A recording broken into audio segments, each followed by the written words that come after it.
This week on One Crazy Story, comedian Christopher Burlew joins us to talk about the time he got to perform with Weezer.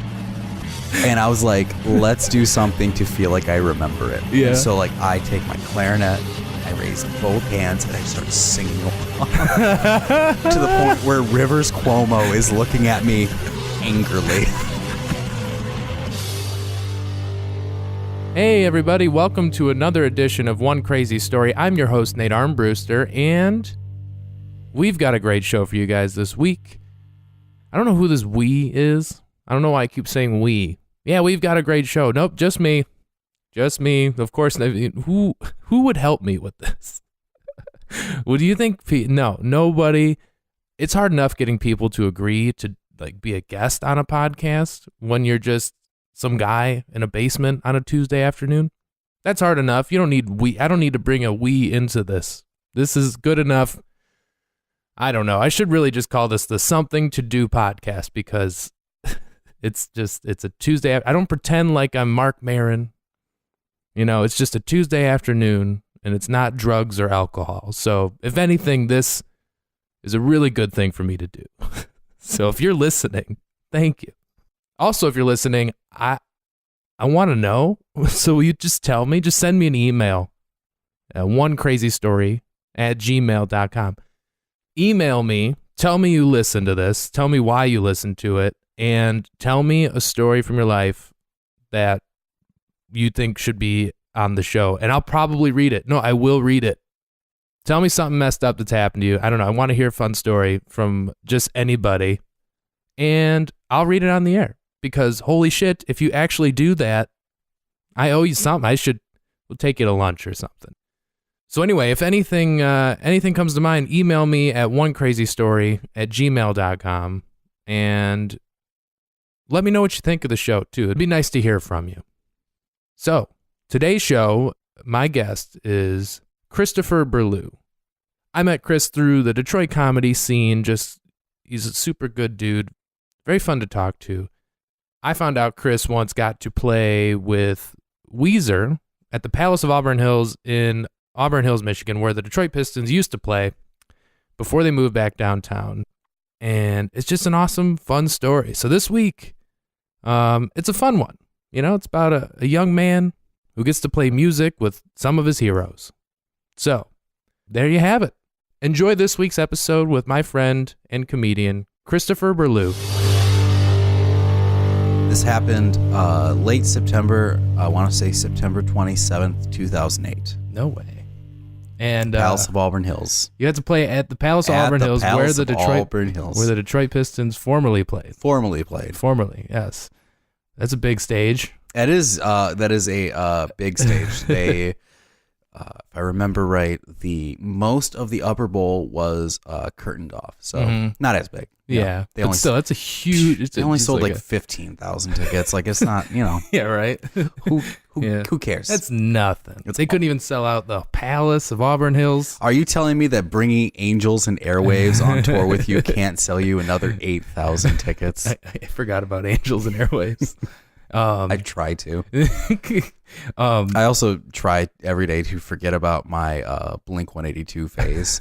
Like we're at that age where if I meet somebody who is our age and they tell me that their favorite band is Blink-182, I want to leave this conversation because I'm just like you have not mentally grown above an age where you can at least say that Alkaline Trio is your favorite band. Right. Like how old were you when they were popular? Yeah, because when Blink. This reminds me of 4th grade. 7th grade for me. That's when Enema of the State came out and changed middle school forever. Actually, I can't even remember what year was that. I just threw out a grade. Enema of the State, the record came out in 1999. Oh, okay. Yeah, okay. So that was, I don't know. It was a while ago.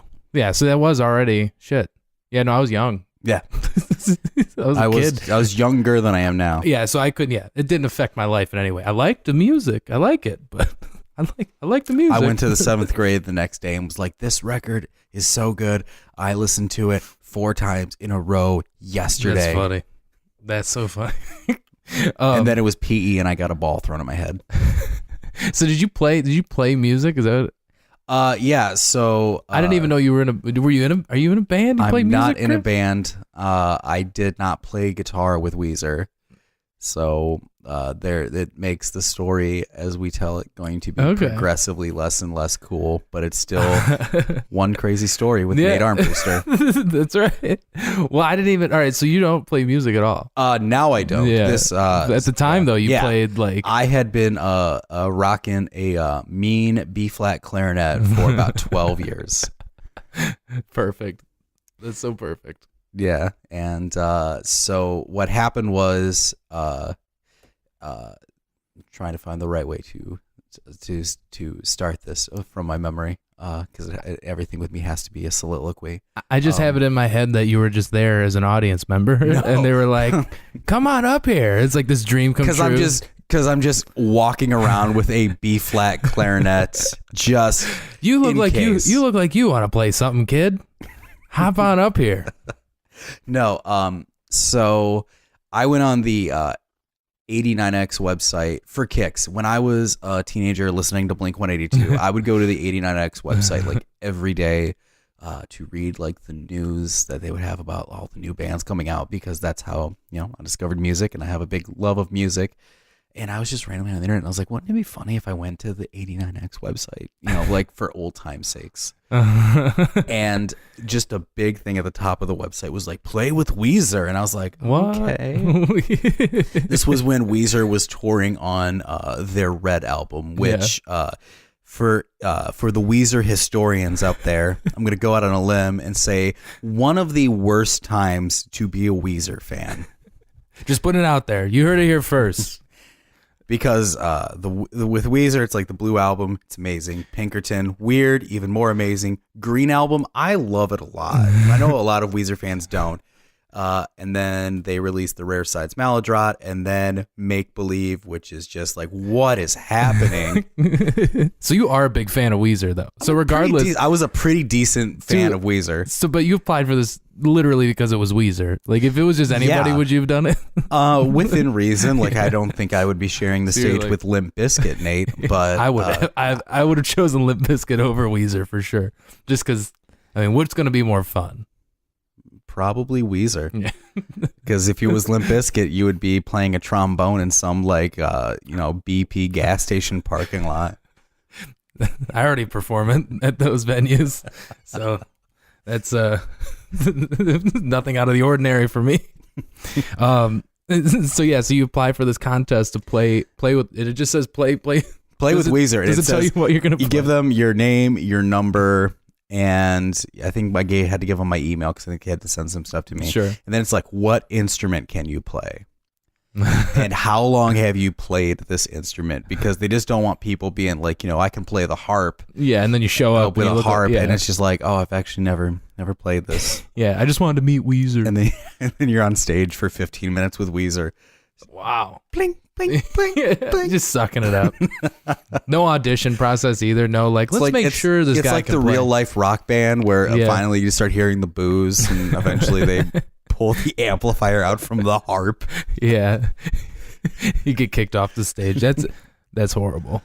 And so are they just going to incorporate any instrument in? Is that was the idea? It was around the time the Red album came out. The coolest thing that came out of the Red album, which is a garbage album, was they did this thing called the Hootenanny, which is when the album came out, they showed up at like random places and invited people to bring their instruments. And it was like a weird hippie, let's play together thing, but also let's play songs in this hippie style that have made me millions of dollars. So they were doing this all over then? They did that like around California, and then they had so much fun with it, as far as I know, that they incorporated it in their fall arena tour. Wow. This is a big deal. It was probably the biggest deal to them of all time. For you. For me? They got back to me pretty quickly too. Like they literally called me the next day. All right, now who calls you? Like the radio station? I'm pretty sure it's some sort of marketing director they basically told me that they had X amount of applicants, and I was one of 8 that did not say guitar. Oh yeah, because obviously, because would they throw you up there on guitar? Probably they did. Not. They threw a lot of guitar players, like, because it's an instrument that they want up there. Yeah. And I will probably get to that part later in the story. A little tease here for the podcast. Okay. Coming up at later 2:15. Yes, later on One Crazy Story. Now the traffic. Yeah, so let's cut to traffic. Go straight into the traffic after that. So you get a call from the and telling them you won because you basically just play the clarinet. Yeah. They're like, look, your life has sucked enough. You had to play the clarinet through high school. Yeah. You had to try to pick up girls with a clarinet case. Yeah, you thought you weren't going to get laid then. Yeah. Just wait until now. Yeah. Play that clarinet with Weezer. That'll change your life forever. It did. It didn't. So you win this contest? It wasn't. I would say. I guess or you win this drawing. Yeah, you get chosen. I get chosen. I made the list. That's great. So there's one of you and 7 other people. No, there wound up being about 25 people. There just wound up being about 15 guitar players. Wow. Yeah, and so they just tell me which 2 songs I have to learn, which was "Island in the Sun" and Beverly Hills. I don't know why I skipped it. Yeah, Beverly Hills. That's cool that they give you a heads up about what you'll be playing. So why don't you go practice this? And they threw a challenge to me, which you don't suck. Which I liked because when I was in high school and played the clarinet every day, I knew keys. Like this is in the key of G, this is the key of B flat. They were like, here, they wanted you to know this is what the keys that I believe it was in the email. It was like, these songs are in this key. It was along with show up at this time. You'll rehearse with somebody at this time. You'll be escorted to a room for all of you to be at in this time. This is a big deal. Yeah, this is intense. Yeah, there's so much goes into this. It was the first backstage pass I've ever had for a show. No shit. I'd have just thought it would have been like, just show up and we'll freestyle. I ran into a couple friends at the show, and I was just like, at one point, like I wanted to leave, and I was just like, I really want to be like a big shot. So I was like, hey, I gotta go. I have to be backstage. I'm gonna go find my friends just to tell them I have to go backstage. Go out of my way. I would have done it. Yeah. That's pretty badass though, because how often does that happen? Yeah. At that time, it did not happen that often. So I get the email. They give me the key. I start listening to the songs. I pull out and I will tell you up front, I had not played it was 2008. I had not played my clarinet in 2 full years. So you're a little rusty. I was a little rusty. And I would say that in high school, I would say that I was a slightly above average clarinet player. I remember at the senior awards banquet, and I got my solo and ensemble state award from my band director. He took his hand he put his hand on the mic, and he was just like, if you would have told me 4 years ago that this would have happened, I would not have believed you. Oh, God. That's hilarious that he just said that to a student. It's like, Which I was just like, that is the closest to like a personal positive interaction we're ever gonna have. God bless you, sir. What a dick. Who says that to a young like high school student? I mean, I was going off to play like in college. Like I went to Eastern and I played in their marching band. And I got to play. This is a big part of your life. It was a decently big part of my life, but then there was just that 2-year period where it's just like, I'm done with this. You're done with it. You put it in the closet, collect some dust. You think that there might be like a pen that you're looking for that had fallen underneath of you. So you blow off the dust just to see if anything below you is worth it, but nothing's worth it. So you dust this thing off. You're like, you know what? I'm going to hold on to you for a couple years. See if I come back to you. And then Weezer comes to town and you're like, I'm going to have to dust this puppy off. Yeah. So you start practicing these songs? Practicing. I would say that the first couple hours was really rough. Yeah. Did you have any memory at all how to do this? Oh, yeah. I mean, I could probably I could pick it up. I could pick it up today just with my memory retention. I could it's like riding a bike. Yeah, I could pick it up and I could play notes. It would not be able to probably like play notes, like reading the music and playing the notes would probably take me some time. But yeah, see, for the most part, you had no problem jumping back in. Yeah, no problem jumping back in, especially because I was just like, basically it was just like me playing whole notes, which is me going bum bum. They made it easy. There was nothing like, technical with it. We don't want anyone fucking up this show. I can't believe nobody learned the flute just to play with Weezer. Right? I would have. You'd have to play 4 notes. Dude, if I could do it, if I could learn it, then anybody can learn it. Yeah. I'm the least musically inclined. I should play. Oh man, I'm kind of bummed I missed out on this now. You should so be. Cool. So you just have to learn these few notes on the clarinet for 2 songs. Yeah.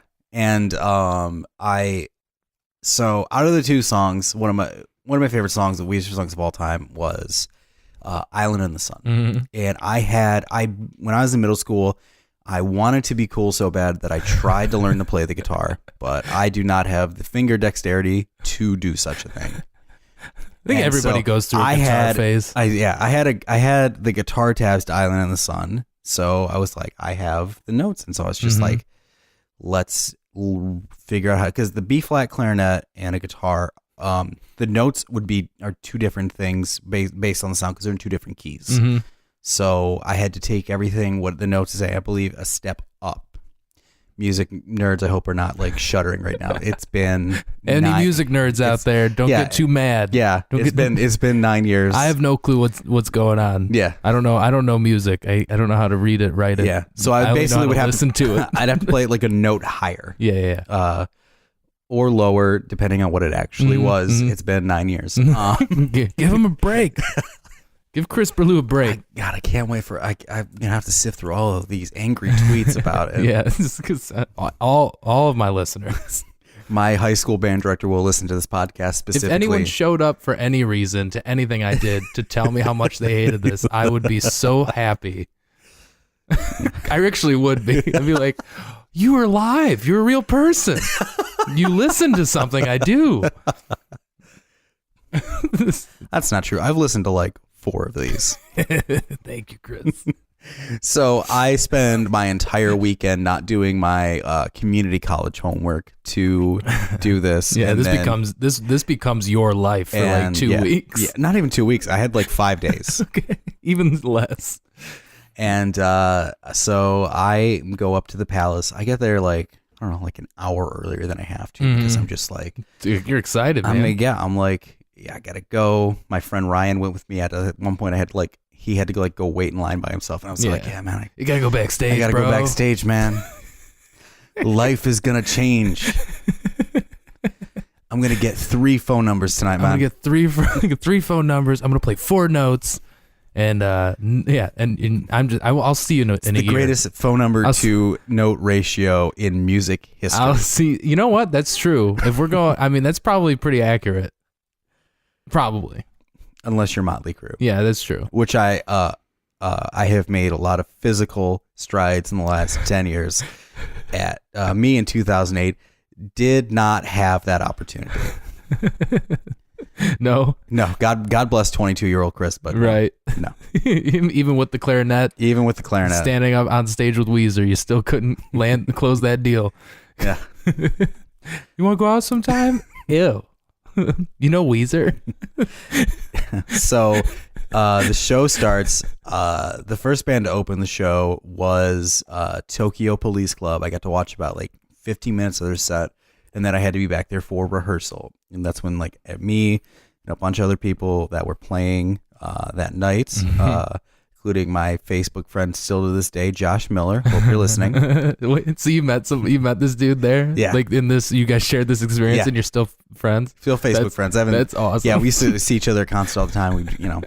That's so funny. Out. Yeah. Yeah, he's a good guy. Hope to see him soon. And we're all in there. We're hearing rumors of what's going to happen for the rehearsal. They don't really tell us who it's going to be. And then in walks guitar player Brian Bell, and everybody in the room got weird, loses their shit. Yeah. And so I go to pull out my notes of like the notes and everything, and my friend my friend Matt Dotson, had erased all of the notes on purpose. On purpose, because I was showing him. What a dick! Who does that? And he wrote different notes that were not the notes. And so you recognize this immediately. Yes. Yes. And I had written down the guitar solo, and it gets to he's like, who's got the solo? And I was like, I had it. And this like archangel who played a tenor sax, which is in the same key as the clarinet, was like, I know the notes. I was like, he looks at me and Brad. I was like, I'll teach him. And I was like, you just don't want to do it? He's like, no, man, I'll teach you. I thought we were going to play it together. Like, my thing was, like, you did this for me. We're doing it together. Right. Because that's just where my pride is. And so I was like, we basically were going to have a soli together. It's when two people do a solo together. It's called a soli. I'm teaching you things. Thank you. You need this on the road. Thank you. I do need this. I need these terms. And so we rehearsed it a couple times. I get it down. And then I go out and Angels and Airwaves is playing. And I don't know if you know this about me, Nate Armbruster, but I go to a lot of concerts.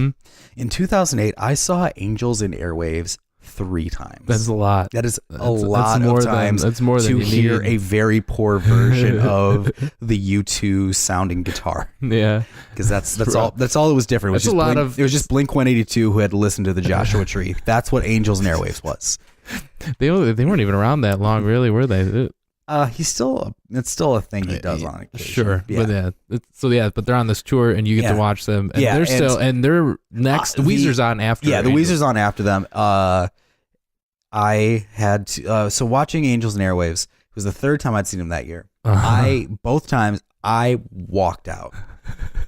This time it's free. You're backstage. Even that isn't cool enough for you. I paid to see them headline at the Fillmore. Because I was, mildly curious. Growing up as a Blink 182 fan. And then he went on like a 25-minute like rant about how great he was. And I was just like, let's go back and look at your history, like your discography. A lot of songs involving sexual things and dogs. Let's reevaluate ourselves a little bit. The second time was Warped Tour, and this was deep into my Warped Tour is the greatest thing to ever happen to music phase. This actually might be the thing that killed it. Sure. Along with a lot of the greatest thing that ever happened. Along with a lot of other problems I have with Warped Tour now that mostly stem from me now being a 30-year-old man. Sure. And that's hilarious. Realizing that this is all silly. This might be ridiculous. Why am I here? Everyone here is 14. This might be a little much. There's no reason for me to be here. I'm the oldest person here by 17 years. And they were the last band to play that day. My friend that I went was so deep in the Tom DeLonge cult. He waited for 3 hours. He waited for like a quarter of Warped Tour to like meet Tom DeLonge. Wow, that's a long time. Yeah, it is a long time. I saw a lot of great bands. I saw Katy Perry while he was waiting. No shit. Warped Tour. Yeah, she played at Warped Tour. Warped Tour 08. Yeah, what? Yeah. No way. I didn't know that. Yeah, that's crazy. What a weird mix. Just toss her in there. She doesn't seem to fit the general theme. I would think of Warped Tour. Yeah. And they were the last band to play. They did a encore at Warped Tour, which I was just like, well, screw this, and just left. It was like, I'll meet you guys at the car. And they're like, why? I was like, they have a half hour to play, and they decided for 3 minutes of it to leave the stage. That's cheating. That's like, cheating. This is ridiculous. You can't just leave. And I got as close as I could, and every time Tom DeLonge came by me, I thought I was like, I'm gonna be so cool, I'm gonna flip him off. Just like one time that, and then one time I like both fingers up. This was at Warped Tour? Or no, it was at the Palace. At the Palace. Yeah. Did you get to meet? So you got to see all the bands and meet them and everything? I did not. Oh, during Weezer, I watched the first half of their set, and then they were like, at this time, we want you to go back. I was like, I'll go back there like 25 minutes late, or 25 minutes early, because in my mind, I wanted to go back there because I'm like, what if I see Tom DeLonge? Yeah, right. I could just imagine me tripping him. For whatever reason, for about a half hour, while watching Weezer, I was like, man, they're so good right now. Like they're playing, like they start off their set playing like all of like my Weezer favorites. Like they played Pink Triangle, Buddy Holly, which I'm like, this is crazy. They're playing this early in the set. Yeah. I get to watch it. This is cool. And then I went backstage, and then I was just laughing at myself during their set. And for that like half hour, I was like by myself being like, I'm gonna trip Tom DeLonge. I've been waiting all my life because like, that's the reason you got to do this. Like, you know that. That is the reason you got this opportunity. Like it's just the idea of me just like tripping him and just watching him like fall over my foot. That's your purpose on this earth. Is just to trip Tom DeLonge, and you failed. I failed. I missed my meaning in life. But then like everybody he came might back. be back at some point. Yeah, he's been doing like some alien stuff in Detroit. So yes, I'll catch him by the by Joe Lewis's fist, and then just be like, "Hey, TD," because I'll like want to be like cool with him. So I'll like, TD. What up, TD? And he'll be like, "What's up, man?" And like over dramatize his hands, and then I'll just trip him. It'd be nuts if you did that. And then everybody gets backstage, and all of the guitar players like warming up, and they start just like we're missing like Weezer, like we're missing. So you don't even get to watch the show. We missed a good 40 minutes of the show. Yeah, because you guys are all practicing and so they start playing Weezer songs. Like there was some really good guitar players there, including my Facebook friend Josh Miller. And he posts a lot of music videos, so this is almost just like a plug for him. Like, you should go watch his Instagram videos. He's really talented. And like everybody's just like singing along. It's like this weird, cool, like kumbaya moment. And then they come to get us, and we all like line up. Wow. And like we get to watch like a little bit from the stage, and then one of the members like comes down and like starts high-fiving us. I think it was Pat, the drummer. And we go up on stage, like tell us where to be. They go, you have the solo. And then there was another person who had the solo for Beverly Hills. They were like, we have a special guest. You will unfortunately not be getting the solo today. Oh. Yeah. What? Yeah. Who's the special guest? You got 25 people up here. Let me get to it. No, I'm sorry. I'm into this. I'm just who's the special guest? Aren't you guys the special guests in a way? So we get up there. I am like, I would say I was rattled for like a second because I remember feeling everybody, but not being able to see anybody. And there was a kid that I went to community college with, like in the front row. Like my friend Ryan was like in the third row. And then this kid that I went to college with, his name's Sean. I saw him in the front row. I did not really know him that well anyway. I knew of him, but I did not know him. The next day, like we became good friends for you made so many friends this night. Yeah. So many friends. So many friends. I made more friends in one night playing with Weezer than 4 years of stand-up comedy. It's funny when you put it like that. It's pretty great. All because of the clarinet too. All Who because knew? of the clarinet. Who knew? Yeah. And so we start. They bring Weezer back up because this was like they had two encores. So the first encore was the Hootenanny. Yeah. And they brought us all up. I remember the stage being dark, and then the lights came up. You're telling me they had 25 guitar players, a clarinet player. Oh, they had a bunch of. They had a tuba. But all of this on stage at the same time. Yeah, and it's the Palace. The stage is gigantic. You can fit 25 people there. But why does that many people wait, they didn't play at the same time? Oh, we all played at the same time. That's lame. I thought you meant you had to actually like join in. No, like we all played in like a group. So no one could really tell that you were playing. Like you could have just stood up there and anyway and just don't. There were some people that were fake. There were some guitar players that had to fake it because, as I said earlier, there were so many guitar players. Like their stage manager was like, this is the first time in the tour we've ever had to do this, that we don't have enough guitars for everybody to play. So you, here's a guitar. These are actual guitars Weezer have for this, they play on tour and for these songs. Yeah, they had like just extra shit laying around. You take your guitar up there, you're not going to be plugged in. Yeah, I was going to say that's a lot of fucking guitar players. I just be like, oh, no, who knows that I'm playing?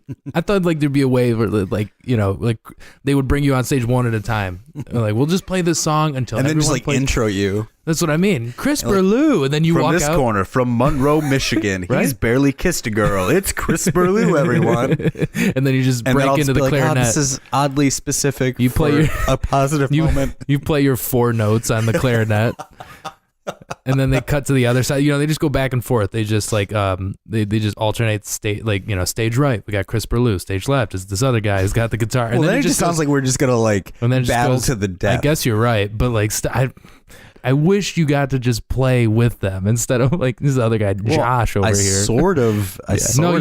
You did. So the first song is Island in the Sun, and I keep eye contact on the tenor sax player who I don't know his name, and we're playing. And we get to the part of the solo, and Rivers Cuomo is just like, dance around on stage in a tracksuit. The entire band's in tracksuits. That was like their thing for the tour. Yeah. They just played in tracksuits. 08 tracksuits were really in. I guess, yeah. They were. And then Rivers just comes on the mic. He's like, "Who's got the solo?" And I go to step up.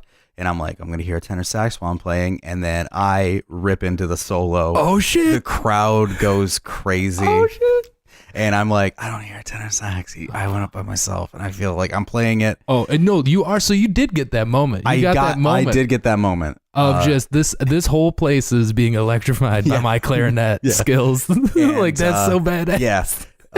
And like I was still making the decision if I play it in a low octave or a high octave. And my musical skills told me what little musical skills I had at the time that I was like, let's take this to before I practiced it in both, and I was like, I'm gonna take it in the low octave. So just because the solo itself on the song, it's for a guitar solo, it's lower on the guitar.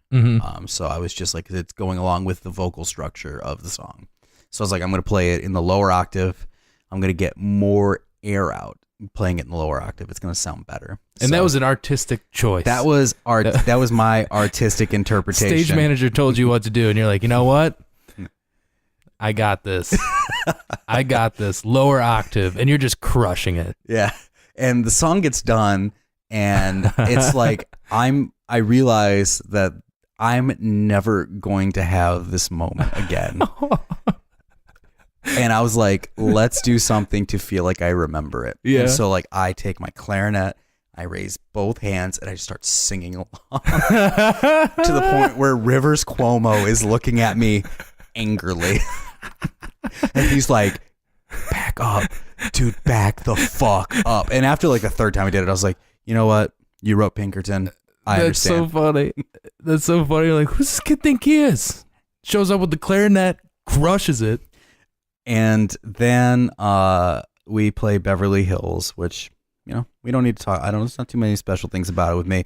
Although the guitar solo was played on the saxophone by the bassist of Weezer's dad, because the bassist of Weezer grew up in Toledo. Oh, yeah. So his dad still lives in Toledo. His dad drove up for the show. That's pretty bad. And yeah, he ripped it. Yeah. Like you could tell that was one musical. It was in the family. It was in the family. It was in the genes. The musical ability is in the family. Yeah. And that's pretty cool. Yeah. And then we all get off stage. I try to go thank Rivers Cuomo for the opportunity, because where am I at this situation without overwhelming gratitude for you no might reason. as well, but you might as well. And I was stopped by people like, he's changing for the next encore. I'm like, he's been wearing a tracksuit for what's 2 hours. Changing he's into? Not changing. Something nicer? Yeah. So so we go back and I didn't know while we were on stage, we found out it was the bassist's dad, and he came up to me and he's like, this is like the 5th show I've seen on this tour. I was not expecting that much air to come out of you. It's like, he was like, that's the best solo I've seen on tour.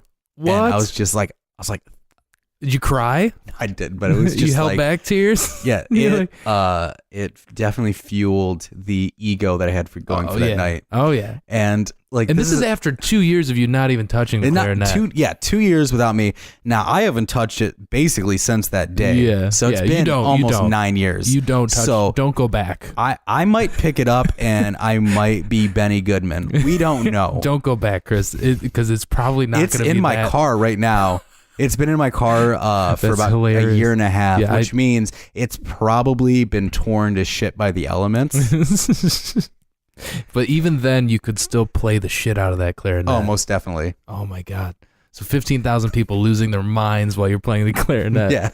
All those years of playing it in school, and it was for that moment. Yeah. And like, I mean, when I was in the Eastern Marching Band, like I had some cool moments with it. Like I got to play at the Big House. Yeah. I got to play at the Silver Dome when That's pretty. It still had a roof. Yeah. Wow. Yeah, that is pretty cool. Yeah. That is but this definitely tops it, getting to play with one of my favorite bands from high school. Yeah. You know, in front of 15,000 people. And like, I was joking with people that I was just like, dude, I'm going to go up there. I'm going to sign an autograph. How many phone numbers did you get, Chris? That's what I walked up with my clarinet like case in hand, like walking up the stairs while the show's ending. There's no reason for me to be walking back up the stairs. My friend was at the bottom of the stairs, like, "Hey, I'm gonna go meet I'm gonna go do a meet and greet." You know how I oh my god, the entire time during the show I was like, I'm gonna go backstage. Like it's after the show. I'm gonna go meet the people. That's hilarious. And I just got, oh my God, it's the clarinet player. And I was like, yes, it is. Yes, it is. I had my pen ready, and then they were just like, good job. And then it was just like, as the people further and further away from the stage kept leaving, it was like less and less people knew who I was. And I was just like, oh, this kind of sucks. Why would I? Yeah, why did I do that? Yeah, oh my God. I just have the image of you walking around the palace outside the show, thousands of people leaving, and you just like got your clarinet case, and you're just, hey, thanks for coming to the show. Thanks for coming out. Wearing my Mars Volta shirt, and one person's like, hey, sweet Mars Volta shirt. And I was just like, do we want to talk about the clarinet? So yeah, I was the clarinet guy. Let's not talk about prog rock. Let's talk about the clarinet. Anybody who can like tell, you can tell when someone plays a guitar because the guitar case is shaped like a guitar. Yeah. Clarinet case is just like a box. Yeah, it's a box with a handle. Yeah. And you're just like, so maybe like one person's like, man, how do you get that past security? Yeah, right. We need to get out of here. Yeah, did they check that guy? We better get out of here. Oh my God. So it ends. I go to talk to the people that were there in a suite at watching it from the show, watching the show from a suite, and that was kind of it. Kind of went home, and then like the next day, like I had to have a picture on my Facebook that I still have up there. Like my friend Ryan snapped this picture of me while I was playing, and I have like Rivers Cuomo. He's holding the. Like it's like the perfect shot where it's like he looks like he has a smile on his face, and like I look as boss as a 22-year-old with a weirdly buzzed head, playing the clarinet can look. Wow. Yeah. Yeah. So amazing. Yeah. Just amazing. So you have a photo of this. I gotta see it. Let me. And I'll show you. I'll share it. And I'll share it. I'll show it off mic. Show it off mic. I'll share it on the because I want. Cause my girlfriend. I told my girlfriend I was going to do this podcast to tell this story so that I never have to tell this story again, because she's just like, you tell this story. This is like. Because I was just like, man, I was like, yeah, it doesn't even affect me anymore. Like, she's like, you told the story twice this week. Well, you were practicing. That's what you tell her. So I told her I was doing this podcast to, like, she scoffed, and I was like, I'm going to do the Weezer story. She's like, oh. I was like, no, it's so I never have to tell it again. I'm putting it to rest. When people are like, you played with Weezer, I'll be like, yeah, check out One Crazy Story with Nate Armbruster. That's right, Chris. Thank you for the plug. And no problem. The future plug throughout life. No problem. But yeah, this story I've never really realized until like thinking back of how much like this is like the Al Bundy like reliving that one high school game. It's like, yeah, well, I mean, it is an exciting night. I was at Kroger 3 years ago, and I saw somebody wearing the tour T-shirt, and I almost stopped them to be like, were you at the Detroit date? No way. I was the clarinet player. And then I was just like, I stopped myself because I was just like, they probably don't even remember that part of the concert. Dude, I would have told them the entire story. Well, excuse me, sir. Are you grocery shopping right now? Let me tell you about this. Let me tell you about this night from that shirt you're wearing. You probably walked by him that night. Yeah. And maybe he was the person who was like, hey, sweet Mars Volta shirt. And we could have started a conversation and started a friendship. But yeah. And then you'd be Facebook friends. Yeah, we'd be Facebook friends. So many friends of yours have come out of this night. The guy you met at Meyer 10 years later. That's great. Yeah. All right. Well, thank you for being here, Christopher Burlew. Thank you for letting me on One Crazy Story with Nate Armbruster. Thank you.